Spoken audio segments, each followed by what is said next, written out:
This exercise can be done with or without weight. I'm going to start with a reverse lunge. You're going to take that leg, then tap it on the ground to balance yourself again, and then go right into a single leg dead.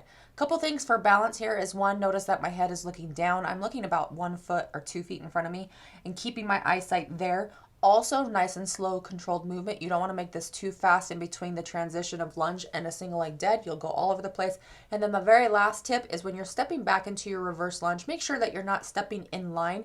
That foot that goes back should be right in line with your shoulder. You don't want to be your legs in line like a balance beam. With this exercise, you're going to complete all the reps on one side and then switch. I like to do that instead of alternating because you can really find your balance, and once you get it, it's easier to keep versus switching back and forth, back and forth.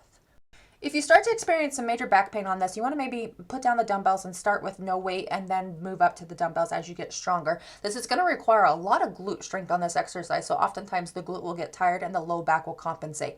But it's also probably with the single leg dead. Oftentimes I see people try to reach too far close to the floor. They try to touch the dumbbells on the floor, they try to reach for their toes, and with a deadlift, we really just need to go as far as our hips will allow us. So your hips will go back, chest to the floor, and then a knee slightly bent, but you need to go as far without rounding your low back. So that could be mid shin, that could be your knee, whatever your body allows you.